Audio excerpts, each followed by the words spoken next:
Nipu.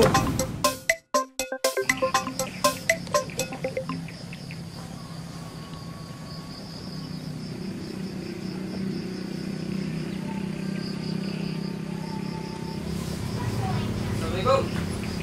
Waalaikumsalam. Dapat ketemu aja nih. Ya iyalah, sejaman kelar. Sorry bro.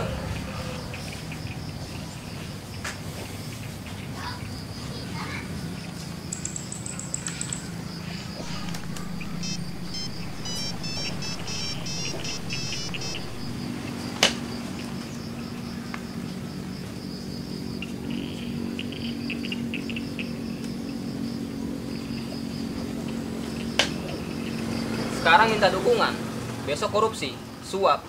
Hah, payah politik sekarang. Mendingan gue golput, biar koruptor nggak merajalela. Oh, SMS dari kampanye.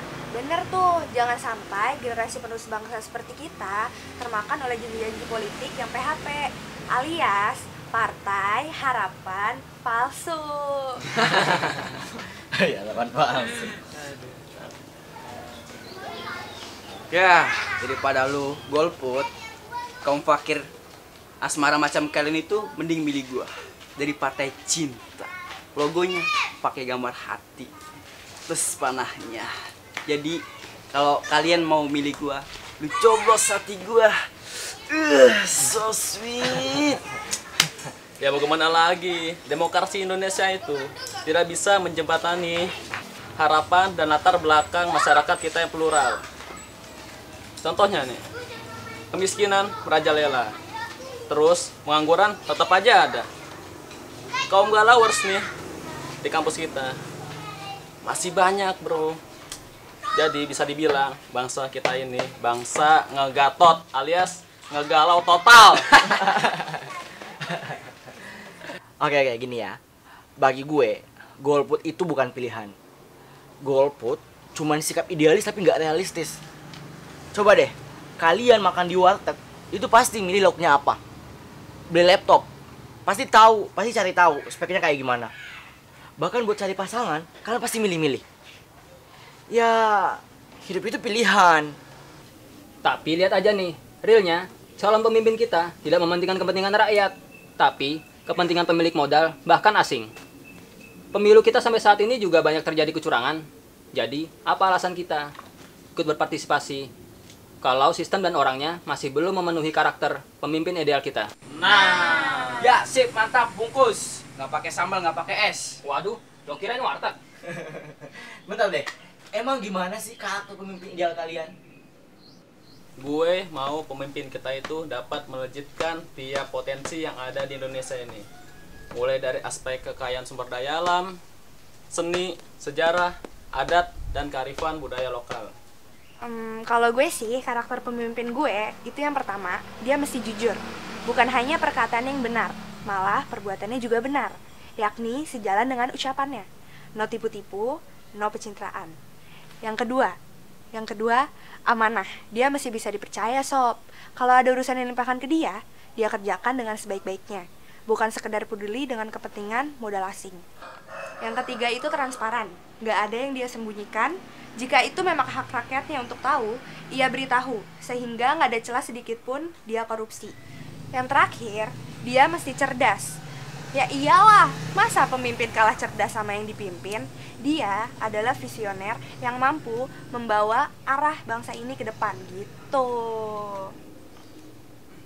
Kalau bagi gue sih, gue mau pemimpin gue itu bukan sekedar diterima banyak golongan, tapi juga menerima banyak golongan, termasuk diterima oleh golongan malaikat cinta. Ya elah. Bagi gue, pemimpin itu harus bisa menjembatani aspirasi masyarakatnya. Ia tidak rakus harta, peduli sesama, cepat tanggap, akhlaknya bagus, bisa menyentuh kalangan bawah, gak korupsi, nepotisme, dan kolusi. Ya ibaratnya punya clean sheet lah. Nah, kalau lu semua pada punya karakter pemimpin ideal masing-masing, emang gak ada gitu yang nyangkut sama satupun calon pemimpin bangsa nanti. Ya dikit-dikit ada sih. Terus kenapa lu pada gak dukung? Iya kan sekarang aja, pas kampanye baru baik-baik. Ntar deh, pas sudah kepilih, udah lupa. Bener tuh, munafik. Munafik. Iya, tukang tipu, munafik. Selalu lah, bodo amat. Memilih pemimpin adalah usaha yang paling minimal yang bisa kita lakuin untuk ngerubah bangsa ini menjadi lebih baik. Nggak pakai banyak tenaga, nggak pakai dana, ya cukup lah buat kantong masuk kayak kita. Dan ingat, kita milih pemimpin yang buruk di antara yang paling buruknya semua pilihan, atau kita milih pemimpin yang paling baik di antara baiknya semua pilihan. Terus kalau dia korupsi gimana? Terus kalau nanti dia cari istri lagi atau selingkuh bagaimana? Terus kalau dia curi hati aku gimana? Apaan sih? Lebay. Siapapun pemimpin yang terpilih nanti, toh itu juga udah ditulis di langit sebagai takdir. Kita cuma bisa berusaha. Itu yang bisa kita lakuin. Karena memang semua orang butuh pemimpin yang baik. Ada juga loh pemimpin-pemimpin yang gak baik dan mesti kita hati-hati. Ingat, kebaikan yang tidak terorganisir akan dikalahkan oleh keburukan yang terorganisir. Pemimpin harus ada untuk mengorganisir semua hal, walaupun mereka bukan pemimpin ideal kita.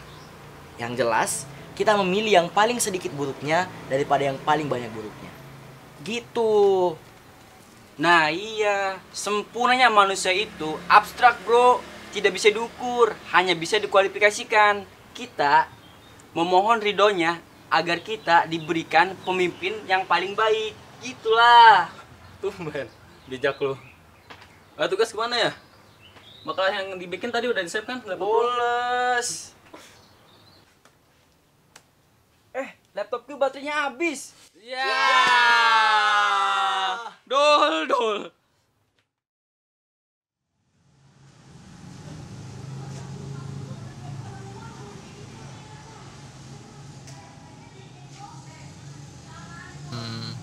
Tak kenal maka tak sayang.